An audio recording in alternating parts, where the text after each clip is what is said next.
السلام علیکم رحمۃ اللہ وبرکاتہ۔ میرا نام ریحان رضا ہے۔ آپ دیکھ رہے ہیں ریختہ ہسٹوری چینل۔ دوستو، آدم علیہ السلام کی وفات کے لگ بھگ 1000 سال بعد نوح علیہ السلام آئے۔ اس دور میں آدم کے بعد پیدا ہوئی نسلیں عام طور پر نیک تھی، مگر قریب 1000 سال کے بعد شیطان نے لوگوں کو بھٹکانا شروع کر دیا۔ کسی رسم یا عزت کے چکر میں کچھ لوگوں نے بزرگوں کی تصویروں یعنی مورتوں کو نکال دیا۔ شروع میں لوگ ان کا پوجن نہیں کرتے تھے، پر دھیرے دھیرے آنے والی نسلیں نے ان مورتوں کی پوجا شروع کر دی۔ اس طرح کفر اور شرک پھیل گیا اور ایک کھول کر اللہ کی عبادت بند ہونے لگی۔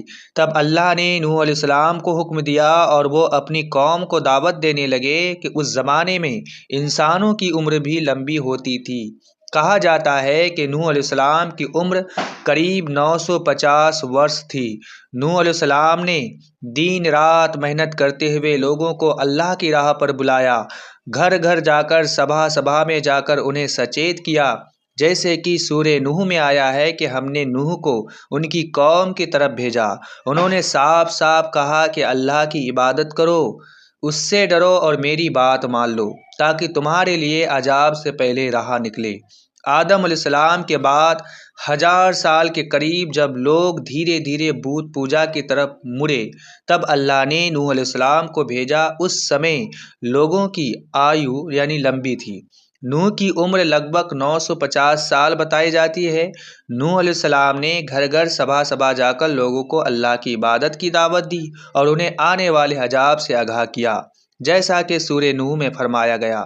تو نوح علیہ السلام اپنی قوم کو کبھی چھپ کر اور کبھی کھلے عام سمجھاتے رہے۔ انہوں نے ہر طریقے سے لوگوں کو اللہ کی طرف بلایا، لیکن اس دعوت میں ان کے 950 سال گزر گئے۔ اتنے لمبے عرصے میں بھی کچھ گنے چنے لوگوں کے علاوہ کوئی ایمان نہیں لایا۔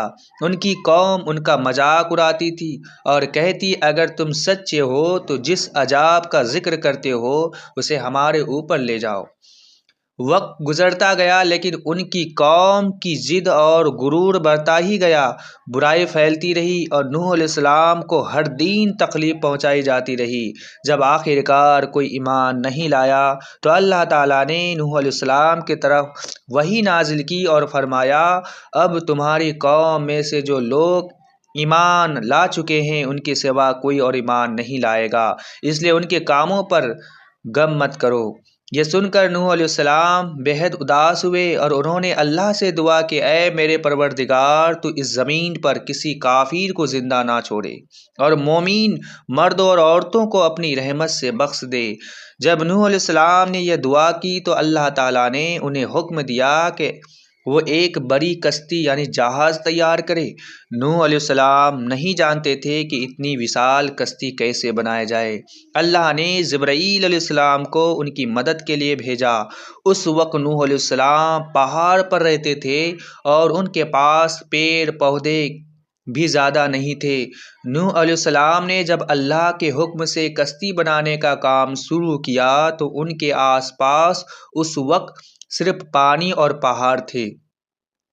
انہوں نے وہی بہت سے درخت لگائے، پھر جب وہ بڑے ہو گئے تو انہیں کاٹ کر کشتی کی لکڑیاں تیار کی۔ دن رات وہ اسی پہاڑ پر بیٹھ کر کشتی بناتے رہتے۔ جب ان کی قوم کے لوگ انہیں پہاڑ پر کشتی بناتے دیکھتے تو ہنستے اور مذاق اڑاتے، کہتے، دیکھو یہ کیسا دیوانہ ہے، جہاں پانی تک نہیں وہاں کشتی بنا رہا ہے۔ لیکن نوح علیہ السلام نے کسی کی پرواہ نہیں کی۔ انہوں نے صبر اور محنت سے کام جاری رکھا۔ دھیرے دھیرے سالوں کی محنت کے بعد ایک بہت بڑی کشتی تیار ہو گئی۔ کہا جاتا ہے کہ اس کشتی کو بنانے میں 100 سال کا وقت لگا۔ اس کشتی کی لمبائی لگ بھگ 300 گز، چوڑائی 50 گز اور اونچائی 30 گز تھی، یعنی اندازاً اس کی لمبائی 1 کلومیٹر سے بھی زیادہ تھی۔ یہ کوئی عام کشتی نہیں تھی، اوپر سے کھلے ہوئے نہیں بلکہ پوری طرح بند تھی، تاکہ جب آسمان سے بارش برسے تو پانی اندر نہ جا سکے۔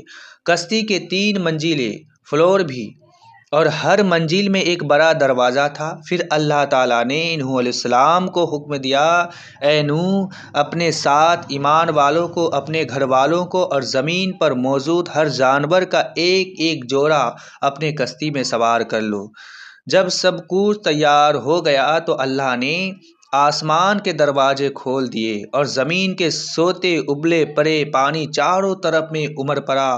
سیلاب نے ہر چیز کو اپنی لپیٹ میں لے لیا، انسان، جانور، بستیاں سب پانی میں ڈوب گئے۔ پانی اتنا بڑھ گیا کہ اس نے پہاڑوں کی چوٹی تک کو ڈھک لیا۔ اس پورے طوفان میں صرف نوح علیہ السلام کی کشتی ہی سلامت رہی۔ وہی لوگ اور جانور بچ پائے جو اس کشتی میں سوار تھے، لیکن اتنے بڑے نبی ہونے کے باوجود نوح علیہ السلام کا اپنا بیٹا اس کشتی میں سوار نہیں ہوا، اور یہی وہ لمحہ تھا جس نے نوح علیہ السلام کے دل کو سب سے زیادہ توڑا۔ تو دوستو، آج کی ویڈیو میں بس اتنا ہی تک رکھتے ہیں، پھر اگلے ویڈیو میں ہم بہت جلد ملیں گے۔ تب تک کے لیے اللہ حافظ۔